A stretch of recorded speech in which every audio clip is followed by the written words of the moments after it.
E pulei nos braços dela, gritando, abraçando-a e beijando-a. E ela disse: "O que você tem? Uma cobra picou você?" Ela me olhou de cima a baixo. Eu disse: "Não, mamãe, há um homem naquela árvore lá embaixo." E ela disse: "Ora, Billy, Billy, que é isso?"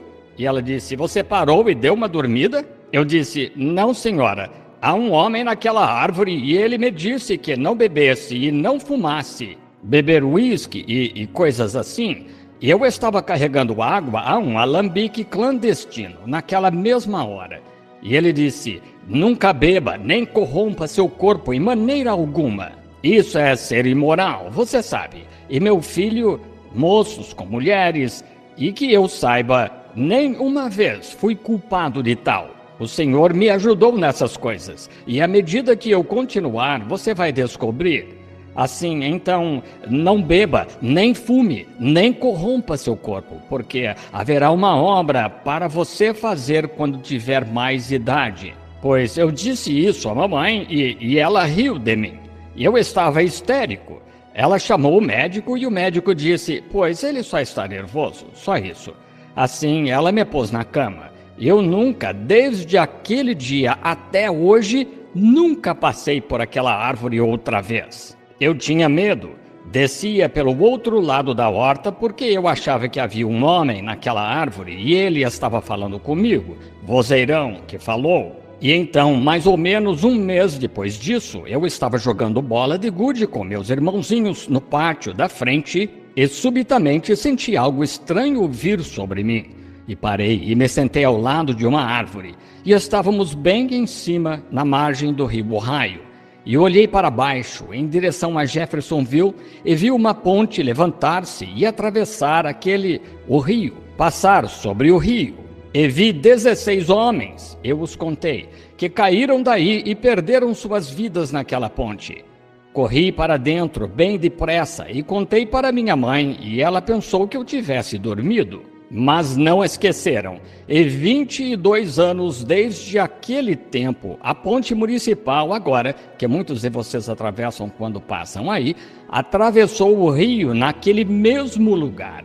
E 16 homens perderam a vida construindo aquela ponte sobre o rio. Nunca falhou de ser perfeitamente a verdade, como você o vê aqui no auditório.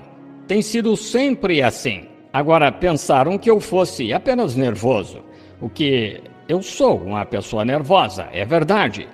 E se você já notou, pessoas que são inclinadas a serem espirituais são nervosas. Veja os poetas e profetas, e veja William Cowper, que escreveu aquele hino famoso: "Há uma fonte cheia de sangue tirado das veias de Emanuel." Você já conhece o hino? E eu estive ao lado da sua sepultura não há muito tempo. O irmão Julius, creio, não sei, não... Sim, isso mesmo, esteve conosco lá na sua sepultura. E aí, depois que ele tinha escrito esse hino, a inspiração saiu dele. Ele tentou baixar o rio para suicidar-se. Veja, o espírito tinha saído dele e pessoas como poetas e autores ou não, quero dizer, profetas. Veja Elias, quando ele estava na montanha, invocou fogo do céu, invocou chuva do céu. Então, quando o espírito saiu dele, fugiu por causa da ameaça de uma mulher. E Deus o encontrou escondido numa caverna, 40 dias depois. Veja Jonas, com bastante inspiração, quando o Senhor o tinha ungido para pregar lá em Nínive, a ponto de uma cidade do tamanho de St. Louis se arrepender com saco. E então, quando o espírito saiu dele, que aconteceu-lhe? Nós o achamos em cima da montanha, depois que o espírito saiu dele, orando a Deus para tirar sua vida. E veja, é inspiração. E quando estas coisas acontecem, isso mexe com você. Então me lembro de crescer, tornei-me jovem, vou me apressar para terminar dentro em pouco.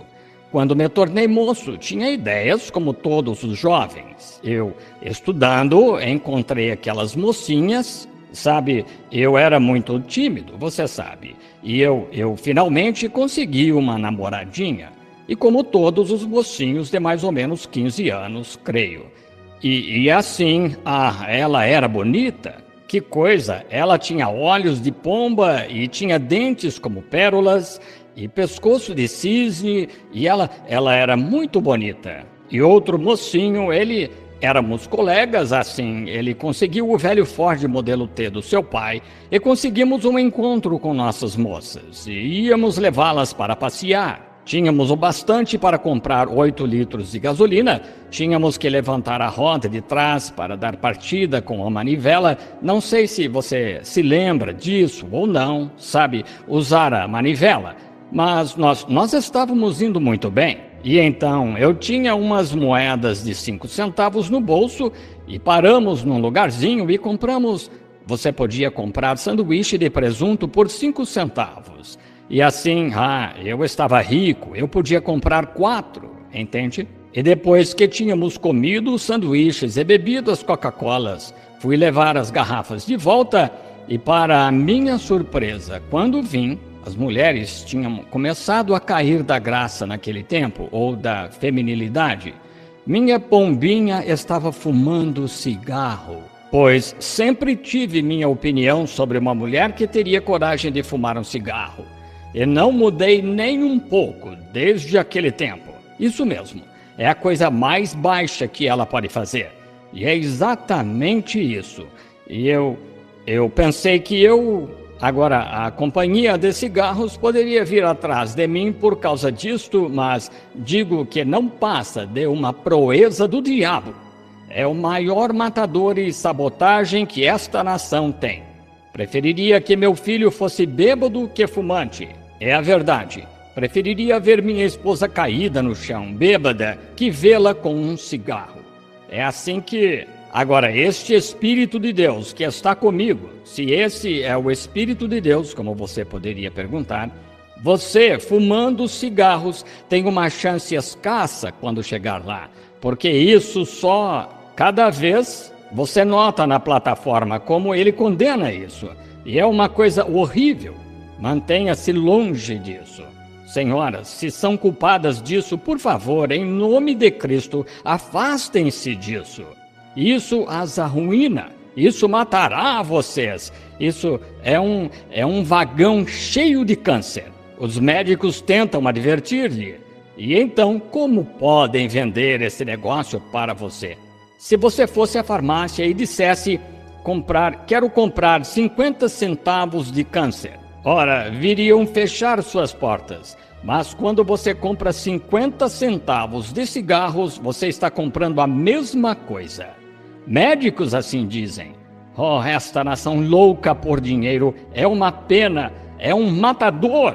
Foi provado, pois quando vi aquela mocinha bonita portando-se errado, esse cigarro na mão, me deixou desapontado, porque eu achava que a amava de verdade e pensei, pois... Agora, sou chamado de detestador de mulheres, vocês sabem disso, porque sempre sou meio contra mulheres, mas não contra vocês, irmãs. Sou contra o jeito que as mulheres modernas se portam. Isso mesmo, boas mulheres devem ser incentivadas. Mas posso me lembrar de quando o alambique de meu pai funcionava lá, eu tinha que estar lá com água e outras coisas, via moças que não tinham mais de 17, 18 anos lá com homens da minha idade agora, bêbadas, e tinham que desembriagá-las e dar-lhes café puro para irem para casa fazer o jantar para seus maridos. Algo assim, eu dizia, este era meu comentário então, elas não valem uma boa bala limpa para matá-las. É isso mesmo, e eu odiava mulheres. Isso mesmo, e só tenho que ter cuidado com cada atitude agora, para evitar pensar a mesma coisa. Assim, mas agora, uma boa mulher é uma joia na coroa de um homem. Ela deve ser honrada. Minha mãe é uma mulher, minha esposa é, e elas são adoráveis. E tenho milhares de irmãs cristãs a quem respeito muito. Mas se elas puderem respeitar como Deus as fez para serem mães e verdadeiras rainhas, está bem. Ela é uma das melhores coisas que Deus poderia dar para um homem. É uma esposa. Além da salvação, uma esposa é a melhor coisa se for boa esposa. Mas se não for, Salomão disse, uma boa mulher é uma joia na coroa de um homem, mas uma ruim, ou que não é boa, é água no sangue dele.